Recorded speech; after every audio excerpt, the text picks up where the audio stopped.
Maybe I should start up like that. I was like you guys, 18, well, you're probably not 18, 19 yet, but I like to do my sports and hang out with friends and, you know, just go and just thought I was invincible and didn't have anything to worry about. Till this one day I went to a beach. We all decided to go up, it was about grad week. But stopped and got some alcohol and I went down a beach that I knew all of my life.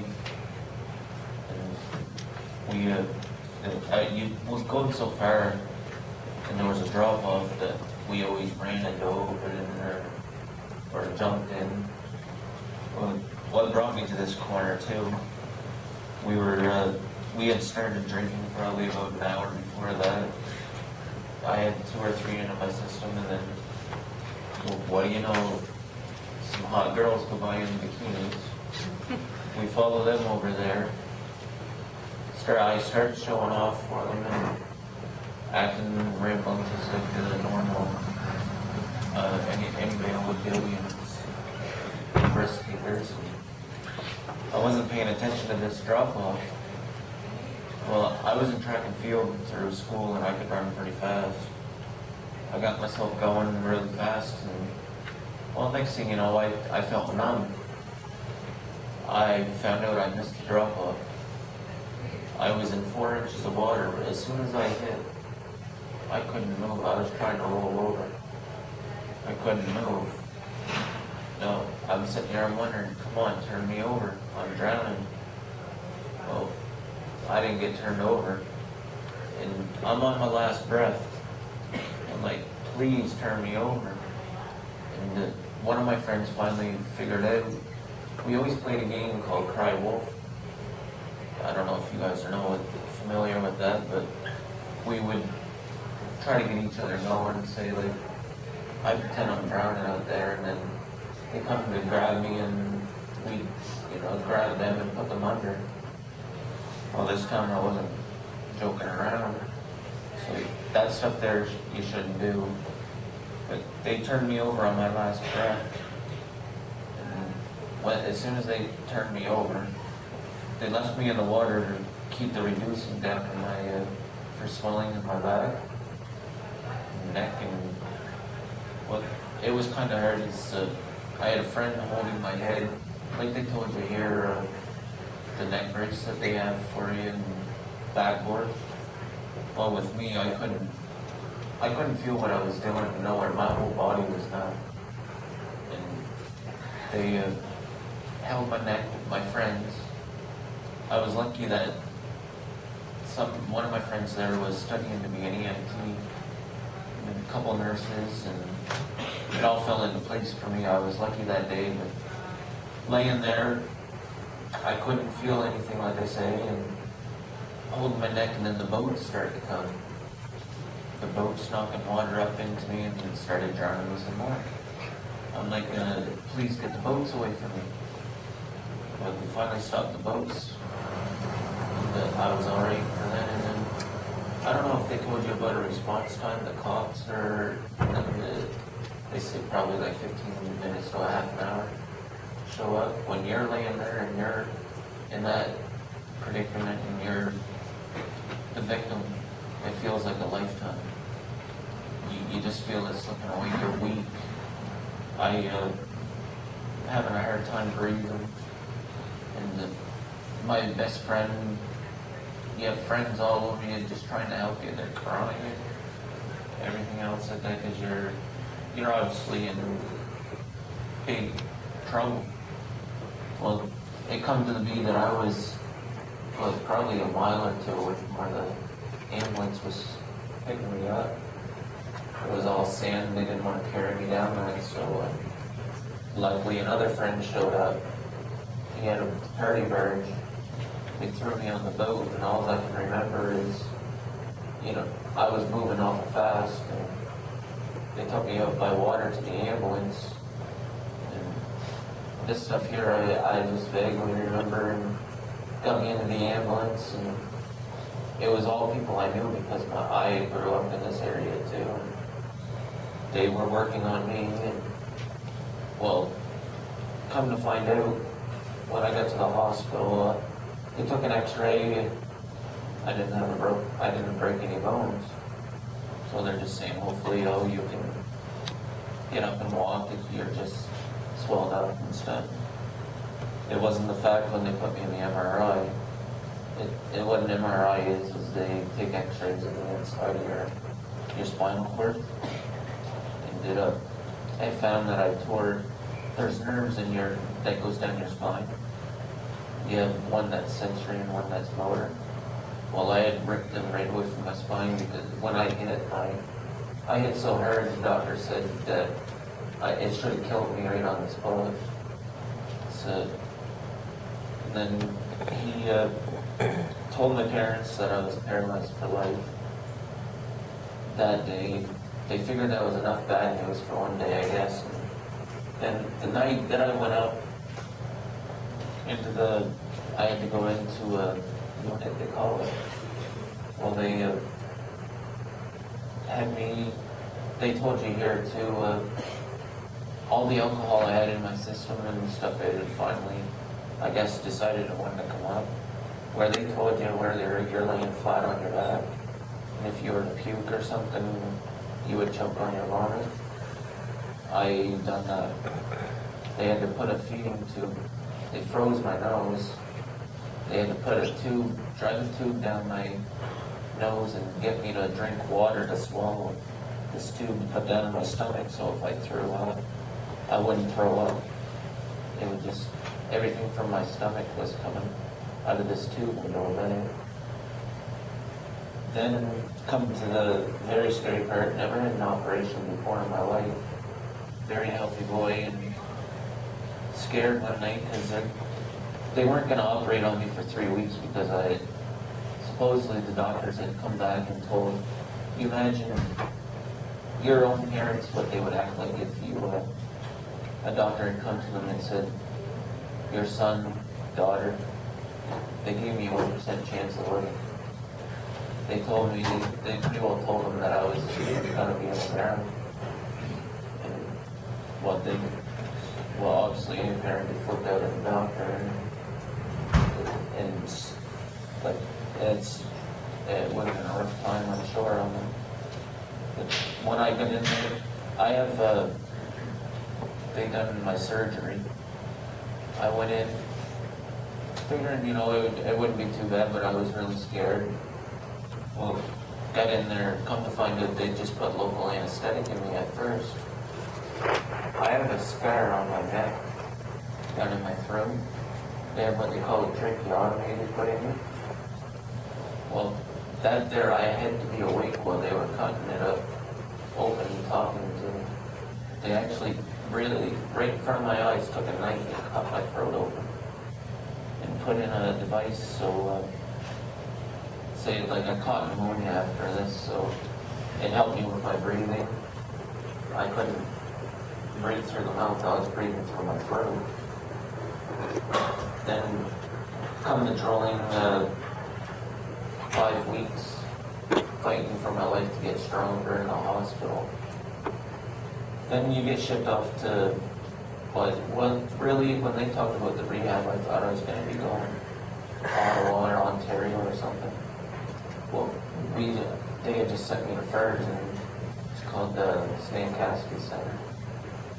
Well, you got there, and really, I was on oxygen too, I should say. And when we got there, they sent me on the oxygen because they told me, you don't need it, you're just getting used to it.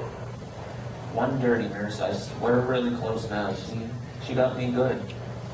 She sent me there on oxygen, and when I come back, I went to the old forest up in Forest Hills. They come to me, we don't have oxygen here. I said, oh no. They said, you can either go back to St. John Regional or you can learn how to breathe. Well, I was getting tired of the hospital, so I learned how to breathe. And once you're in there, they send you to a schedule. It's like something like you're in the school. Say 8 o'clock in the morning, we always got up, we had our breakfast.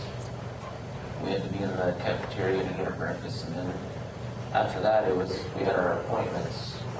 We would go and, say, physiotherapy. I had to get my muscles stretched out.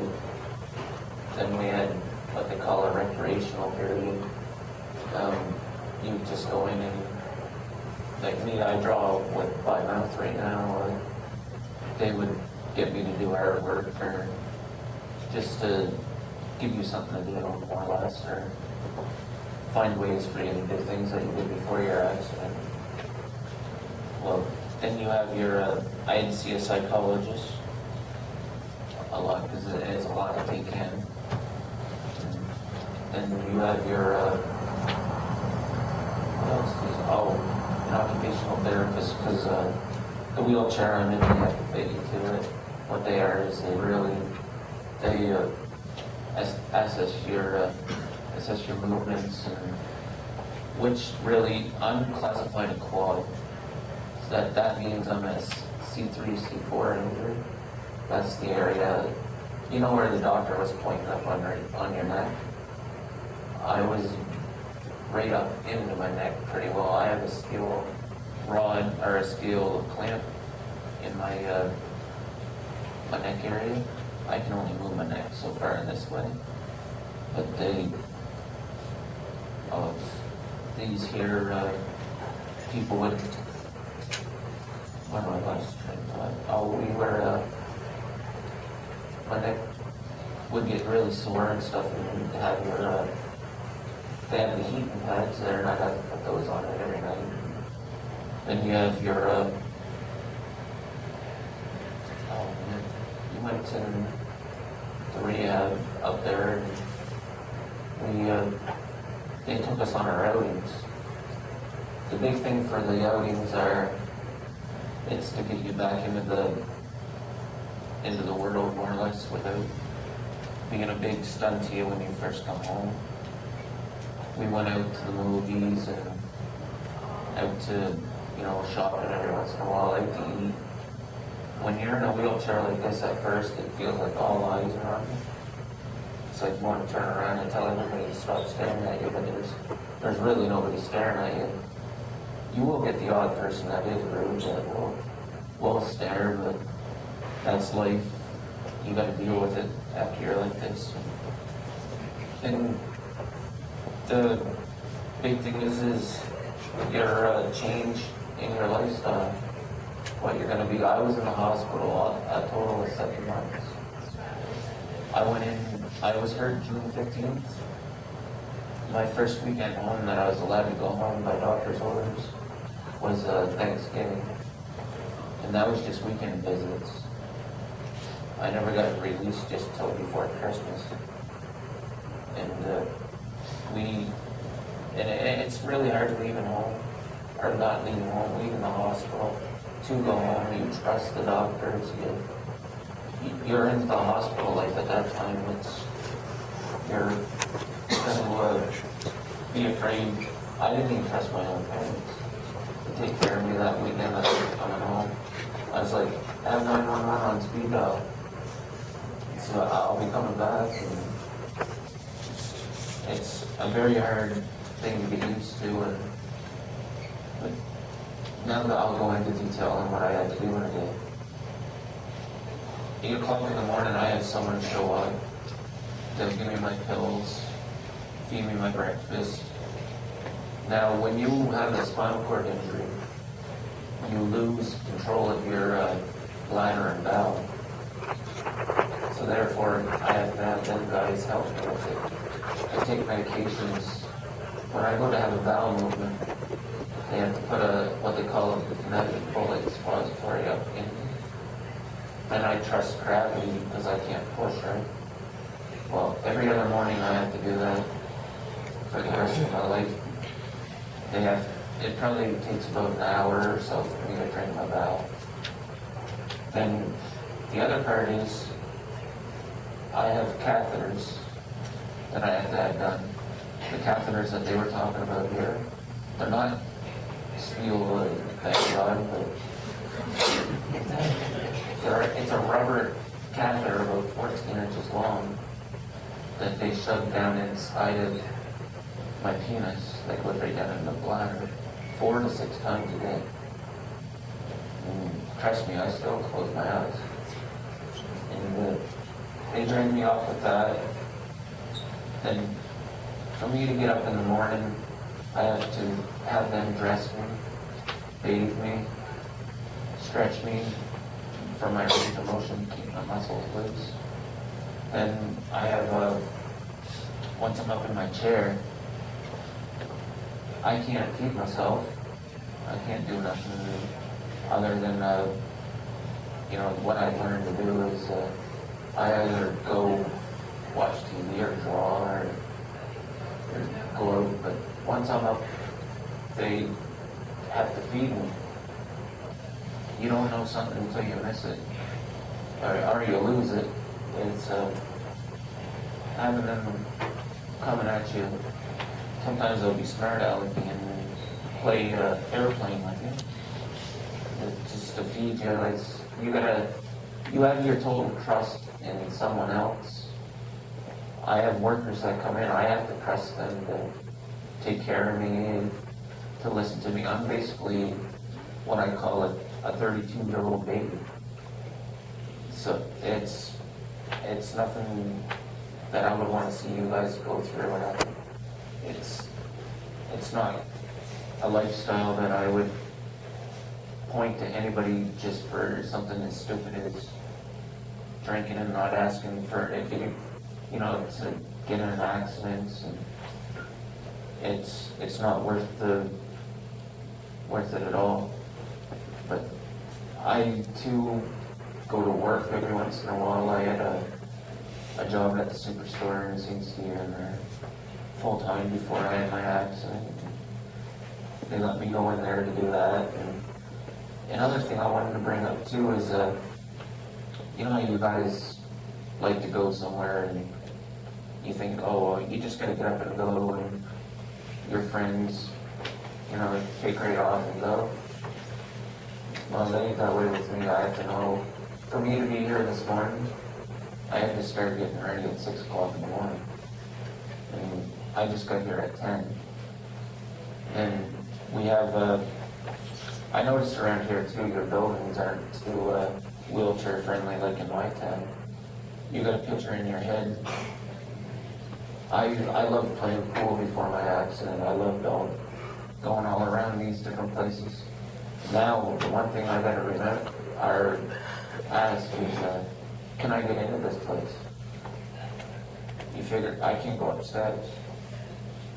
It's gonna be, you're gonna be wondering, oh, can I go here? Can I go there? 9 times out of 10, if you're in an old town, it wasn't all when they built the building there that wheelchair accessible. You're not going. I've stayed home so many times from my own family functions. People getting married and stuff because I couldn't get into the church, or I couldn't get into a building that they were going to be at. And I sure wasn't going to sit outside by myself. But there's so many different things that you deal with for that one mistake that you make, like I made. I wish that my friends would have. The big thing I want you guys to do is, like I say, is if someone's drinking and you really, really care for this person, I wish I would have got the tap on the shoulder or swat upside the head saying, calm down, stop drinking. You're going to hurt yourself. It would have spent my days a lot easier through life, but even the friend-wise I want to talk about too, they said about the drinking, where they would charge you, your friends wouldn't be your friends typically anymore. Well, after a big trauma like mine, my best friend at the time was an EMT, like I say, training to be an EMT. A lot of the friends that helped me out of the water, I haven't seen them in 12 years. A trauma like this can be, well, the way my friend quoted it to me was, he said, I never lost a buzz on it quick enough or fast enough like I had that day you were hurt. It's just your adrenaline kicks in, and he turned around and seen me laying there in the water, and you just, I don't know, I wouldn't want to be friends of someone laying there. Like if you guys were to get hurt, it's hard to look at. I would imagine. Is there any questions or anything else?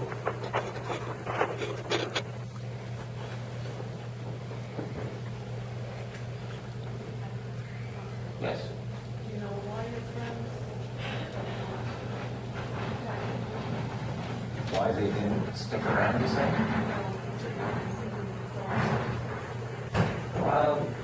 I talked to them vaguely, maybe over Facebook or something, but it's not like before we would jump in a vehicle and go and just hang out like we used to. I think the friend that hauled me out of the water all through his life,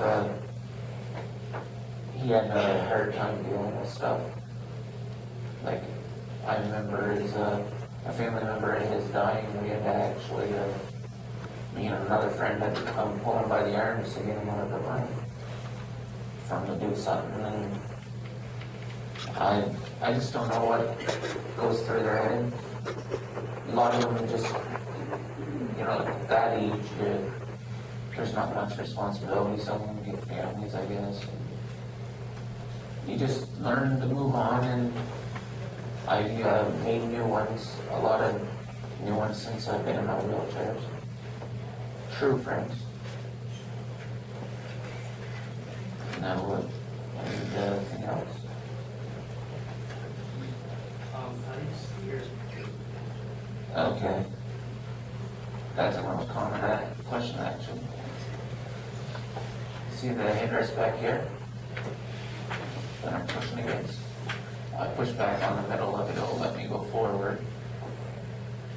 This here is like a gear shifter in your car. Say you want to go from drive to reverse. I click it once. I'm in reverse. Say I want to steer it, it's just like steering a car. I go to the right side of it, to the left side of it. Then I can control the speed through that beep. Then a second beep, I'm in what they call the actuators. Now I can control, if I had to hook up, I can control it. The lights in my house, there's different profiles, like different gears. And then we have this here, I hit to the right. You know where you guys are sitting down right now, you're probably getting sore backside, probably. Me, I can't feel that. I actually broke my ribs. I went to Vegas and broke my ribs and didn't even know that I did it. But this here is what we call, I take pressure off of my tailbone. I'll have a recliner in it. See, I can lay right back with it, elbow right back, and then I tilt back down, and that's basically the chair. Say if my bone, with me, if I have a pressure sore that opens up or anything, what a pressure sore is, it opens from the inside out. You'll have a bone that's sticking out of your skin. When I went to Vegas, I broke my ribs and I had a pressure sore. I was laid up in bed probably 2 months to let it heal. It was a heck of a thing to do. When I go to get on a plane, I don't know if any of you guys been on a plane or not. The aisles are really thin. I have to get transferred over onto what they call an aisle chair. And they strap me to it. I think they might have pulled the strap a little too tight, and I never knew, but they got me on the plane. Then they transferred me onto another plane, or another seat, the plane seat for us to go out. And it was either that or we got over the warmer weather, like Oklahoma, going out there, and leave it to me. I bring problems everywhere, even in the air. We had to go around a tornado. A tornado that day, and then we almost hit another plane head on. I'm like, yeah, you know, it's plane. But it's basically anything in my body. Say you guys have an upset stomach, or you know your legs aren't feeling well, or what I'll do is make a spasm. Like what muscle spasm is my arms going out of control, or my legs, and they'll won't stop because my body can't tell what's going on. And that's another thing that runs onto it too.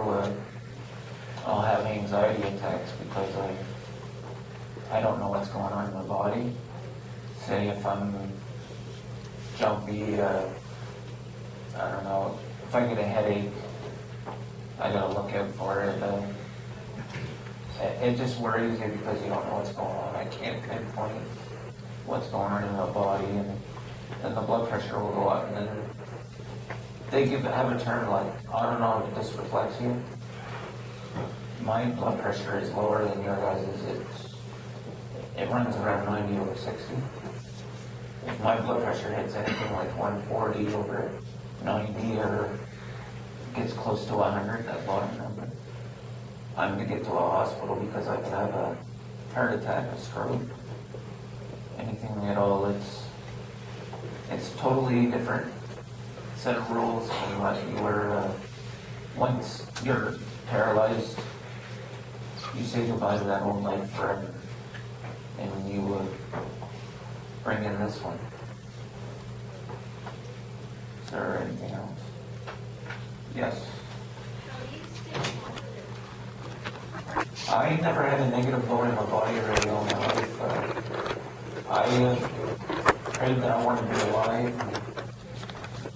It's a big thing. That's the thing I wanted to live. Actually, the night that I got there and the doctors told my parents that I wasn't going to live, I had it in my mind that I wasn't going to either because I was really weak. And I kept asking them, am I dying? Am I dying? And the only answer I got back is,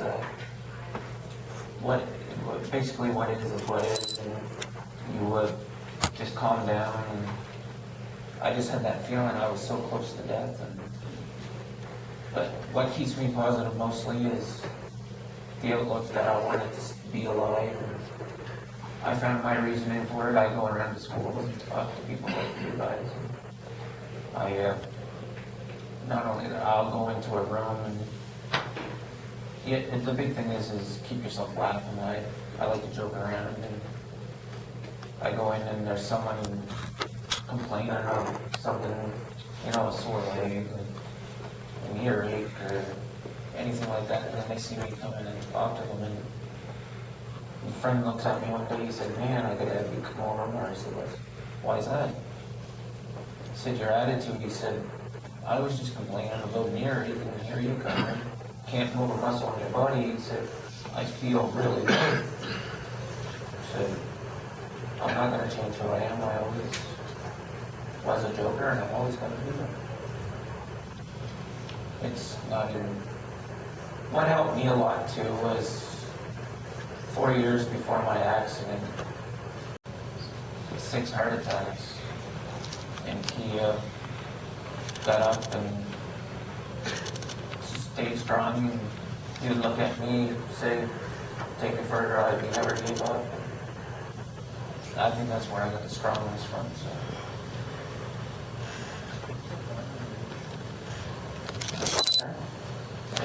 It's the cheek switch, but it's just down a little low now, or I'm back in the chair. It's hitting me. It's what tells me what mode I'm in. It's running the chair, like, I'm getting it. Oh, that's one thing I'm gonna start hitting the prices. How much do you guys think this chair costs?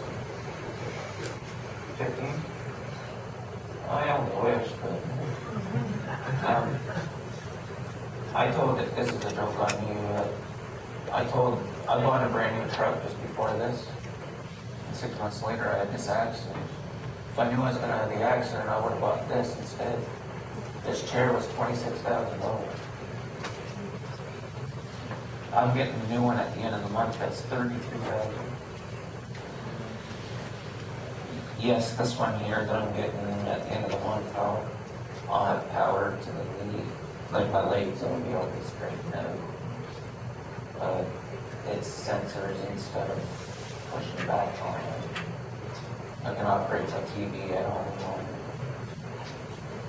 There's nothing cool about this chair. I mean, when it's your independence, you want to get as much as you can.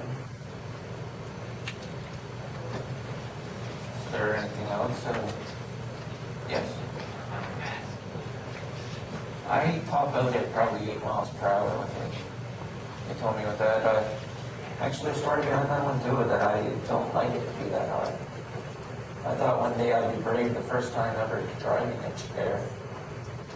Well, driving my new chair, I should say. I turned that up as high as it would go, and I'm going along the snake ass area. I just tapped that headrest and I done catwalk. I got down and nowhere to go. I hit that floor and I'm like, just going like this, getting in the beats. Dad's like, what are you doing? I'm turning this down. I went from red to pale white. I thought I was flipping. It just scared him. The doctors got mad at me one day because I was out there trying to climb a grass knoll that was 90 degrees out of the back. Said, you're not going to be able to do the things that you did before. But I tried, and they have really good control. Actually, I can't even slip on ice or anything. Yes. This one coming in May will be my third one. I was lucky, accident prone again, actually. It just, before my accident in November, around here you guys tip and get reads and stuff. Well, I was out tipping, and that's how I made good money for my mother and stuff. I was taking my three-wheeler back out, and I don't know what made me think the bike moving. My chain came loose. I had a glove on. I fit my hand into the chain while it went right around the sprocket and cut the tip of my finger off. At work, I was, let's say, working in there quite a bit.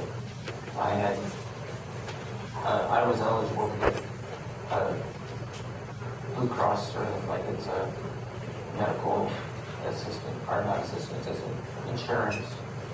They take care of whatever. And I found out for me cutting my finger off, I could have got the order. Well, I said, oh, I'm going to get that. And I thought I'd cut off another one, but no, that's what brought me to it. And I was lucky that I got it because the cost of the chair, like I say, being that they cover 80% of it. Like the chair I'm getting now, they're covering like $26,000 on it. And it just helps me out the drugs that I'm on. Like that's another thing too. If I was to, I never even took the Tylenol before my accident.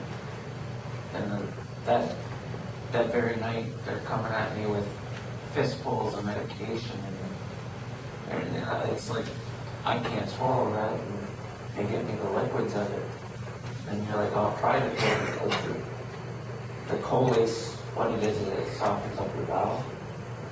I thought one night I'd be smarter about it. I said, can you mix it with some juice? They mixed that little bit of mixture in with the 88-ounce cup of orange juice. I take a little sip out of it. I said, there you go. I said, no, you gotta drink it all. I put my head down. I'm like, come on, this stuff is gross. But, and like I said, I had that tricky on it again. Dad would always leave the room when this was being done to me, but they put you to sleep, it's an anesthetic and you're expensive. Well, I caught pneumonia from the anesthetic. And I had a respiratory nurse come in beat on my back and my chest to loosen it up, and then, well, then they had to take something like a catheter they had here, drive it down in there, into the tracheotomy, down into my, basically down, they were getting down into my lung area, and they would suction it out, and all that time you're choking, turning water in the eyes. It's not nothing you want to try, that's for sure. But there was one thing that I was able to keep going with on my, I found one thing that I love to do, like my drawing. Before my accident, I like to draw, and they said, try that. And they threw a pencil in my mouth. I said, this ain't gonna work. And, well, they showed me on the internet, there's flipping out there, he said there. Well, I went and first thing I ever drew was a picture of Pluto.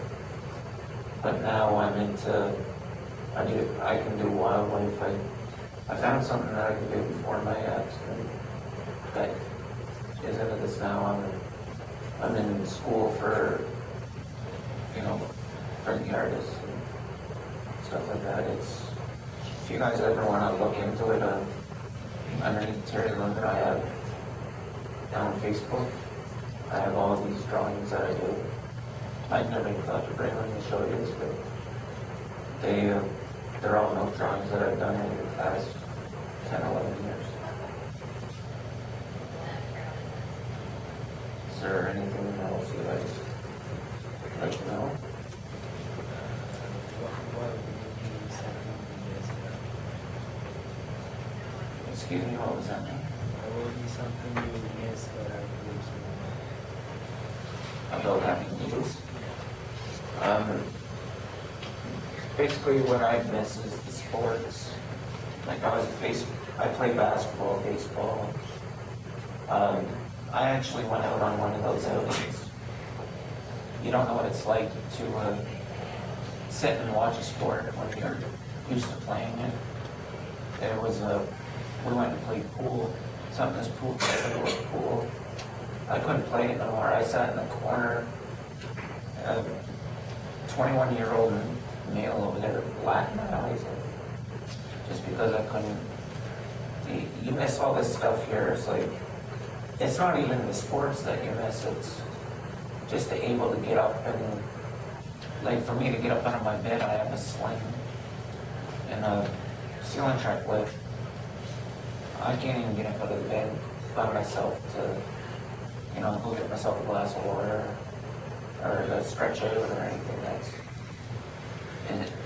And you miss everything. It's a totally different lifestyle. Once you're into this, there is no cures for it. They're working on it, but once you make that one wrong judgment like I did, you're paying for it for the rest of your life. Is there anything else? How many people are committed to your care? I have, I have to have 2 in the morning. There's 4, plus my mother. And they, constantly, I can't live on my own, I'll have to put it this way. I can't go out and have my own house or my own apartment because the government ordered me at where I have the cost of my own drugs. Everything else, I don't make enough money to live on my own and to pay the caregivers. I have to have someone with me at all times because I can't move. There was one instance that I stopped breathing from a muscle spasm. See, my lungs are paralyzed, so I breathe with my diaphragm muscle. I had a really bad spasm one day and my diaphragm had seized up. I turned blue and everything, I guess. The worker that I had there with me, luckily he was CPR and kept my lungs going. And I woke up in St. Stephen Hospital. Freaky this was, waking up and I was blind there for a little while because of the air. I had to get back up around my brain again. And I have to say too is that when I went to the rehab, I'm gonna throw this number at you guys. I didn't know it, but you wouldn't think it. 80% of any injury, I've seen brain injuries, anything from MS on, but mainly for the accidents, 80% of it is male. I don't know, it's more risk takers, they say. But it was, you rarely see a female in there with a broken neck or, actually my roommate I had, though, I'm not sure, he's from this area, Courtney Keenan. The Keenan family, I was his roommate the whole time I was there. Is there anything else? Harry, you still have your truck? Is that how you do it? No, I had the truck, I gave it to Dad, and it ended up, I don't have that anymore. I had to go, for my transportation, I had to go buy a van. I have a new one now, it's a 2011 Dodge Caravan. Well, it's not bad enough that you have to buy the van, but you have to have it retrofitted, so I can drive my chair up into it. That has to be shipped to Montreal, and I just got that last June, and it cost me $50,000 to get a van done on it, just so I can get out and do stuff like for my doctor's appointments. I have what they call a baclofen pump in my stomach. Remember me telling you that I had those spasms back, and it stopped me from breathing? Well, they had to put a pump in.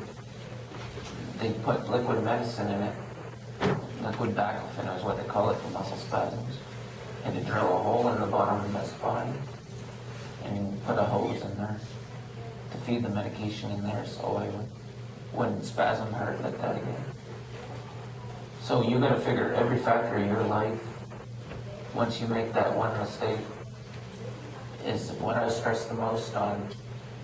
It don't matter, marijuana, drinking, anything like that.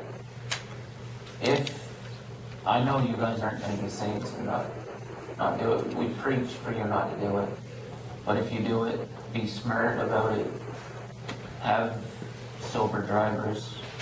Have all these things that lined up, because if you don't, there's even worse. Like, I've seen brain damage that's worse off than this. And there's always the ultimate thing. You might not be taking another breath like you seen in the skit there this morning. This is serious stuff. And to be honest with you, I said it yesterday too. I had a 6-pack of beer and I was gonna drink it all, and by the end of that day, I never lined up for a sober driver or anything. I was gonna be one of the stupid ones. Luckily, it had stopped me, and that I never hurt nobody else.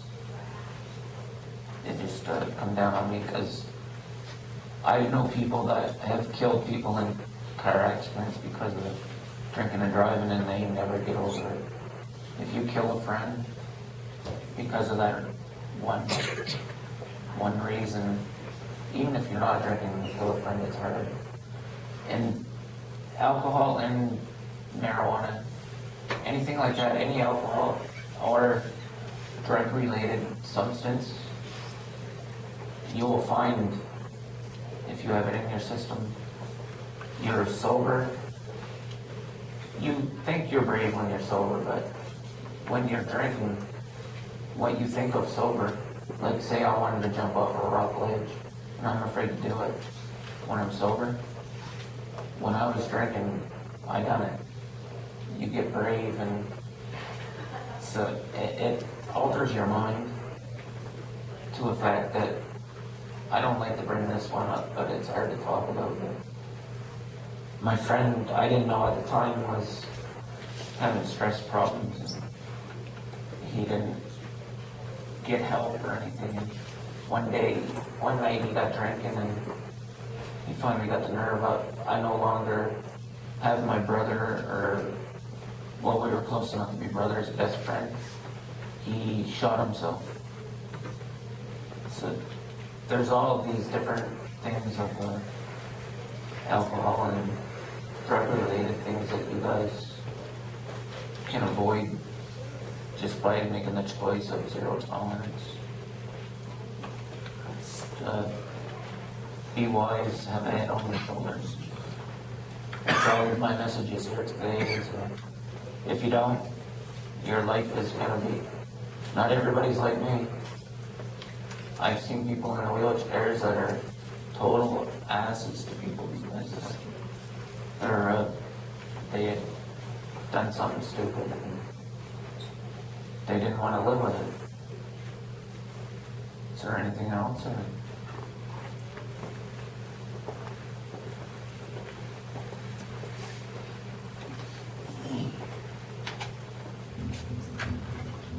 Terry, thank you very much for coming to share this.